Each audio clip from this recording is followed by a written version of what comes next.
Bonjour tout le monde, c'est Marie-Hélène. Alors, je voulais partager avec vous une méditation que j'avais ce matin pendant que je prenais ma marche matinale. Et en fait, c'est une réflexion, je crois, qui mixe très bien spiritualité et affaires et je vous explique. Ma première question pour vous est la suivante. Qu'est-ce que les gens obtiennent quand ils vous ont?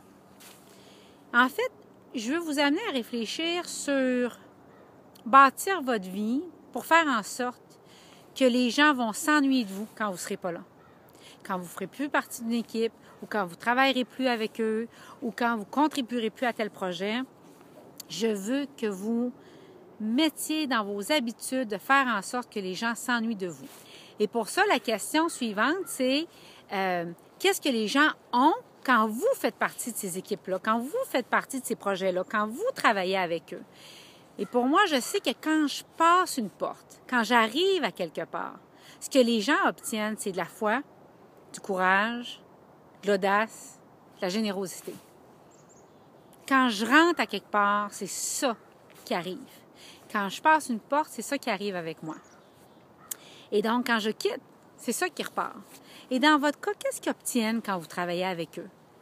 Hein? Qu'est-ce qui arrive avec vous puis qui repart avec vous? Donc ça, c'est une première réflexion d'affaires et spirituelle que je voudrais vous amener à avoir ce matin. Et la seconde, c'est la suivante.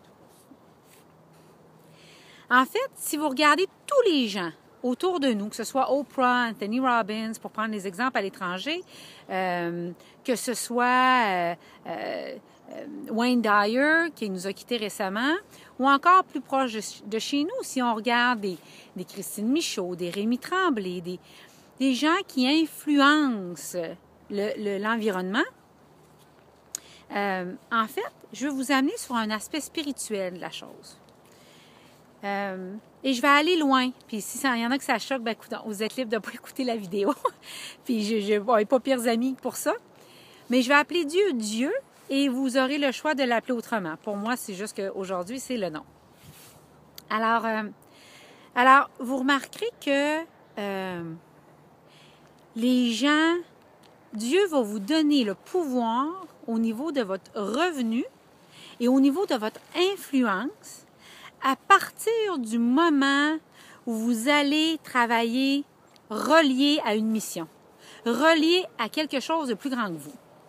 Donc, l'autre question de ce matin, c'est est-ce que vous êtes juste dans la business de vous-même, payer vos factures, acheter un plus gros char, une plus grosse maison, faire encore plus d'argent, vous acheter encore plus de linge? Êtes-vous dans la business de vous-même, de rentrer de l'argent pour payer des factures puis de sortir de l'argent par l'autre bord? Ou êtes-vous relié à quelque chose de plus grand que vous? Puis relié à quelque chose de plus grand que vous, ce que ça veut dire, c'est que Dieu, vraiment, sa conception, c'est de vous donner plus d'argent et de pouvoir d'influence quand vous allez relier ça à un plus grand but. Donc, c'est comme s'il disait, je vais augmenter ton budget quand je vais aimer ce qu'il y a sur ta liste. Et alors, il faut comprendre que c'est important de se souvenir de tout ce qu'il a fait dans votre vie pour après ça vous soumettre à quelque chose de plus grand que vous. Et c'est comme s'il disait, tant que tu es dans ton égoïsme, tant que tu penses surtout à toi avant le reste, je ne te donnerai pas ce pouvoir-là. Ah, c'est sûr que vous allez trouver des exceptions, puis vous allez peut-être me mettre sous le commentaire qu'il y a bien des exceptions à ce que je dis. Oui, mais dans ma définition et dans ce que moi j'ai pu remarquer, il n'y aura pas un succès qui va être soutenable et durable, au même titre que une Oprah Winfrey qui, pendant 25 ans, 30 ans, n'a pas vu sa popularité diminuer.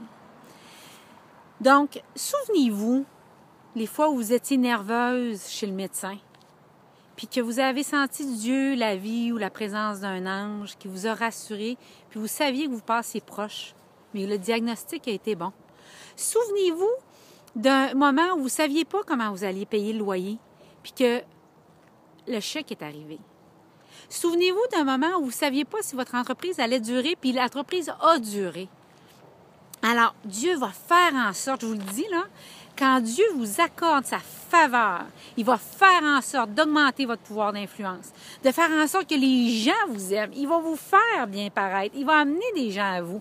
Mais c'est important que ce soit sans cesse fait dans l'idée d'un but plus grand que vous. Parce que sinon, ce qui va arriver, c'est que vous allez vouloir vendre des choses que les gens n'ont pas besoin. Vous allez vouloir faire des transactions que les gens ne sont pas prêts à faire. Parce que si vous êtes connecté à un plus grand pourquoi, c'est ça que les gens vont acheter. Donc, je ne sais pas si mes propos font du sens. J'avais beaucoup d'idées à vous transmettre ce matin. Mais écoutez, j'ai hâte de lire vos commentaires sous cette vidéo et je vais toutes les lire. Donc, donnez-moi vos feedbacks sur ce que vous retenez dans mon explication de ce matin.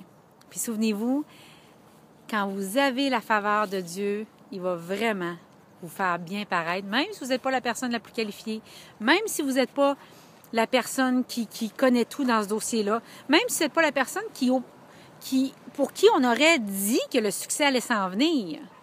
Parce que vous travaillez à partir d'un but plus élevé, puis que vous avez laissé de côté votre égoïsme pour quelque chose qui vous dépasse, c'est fou comment il va faire en sorte d'amener à vous des personnes influentes, des relations porteuses et de vous apporter énormément de soutien et d'influence partout. Alors voilà, je vous souhaite un bon début de journée et un bon début de semaine. Bye!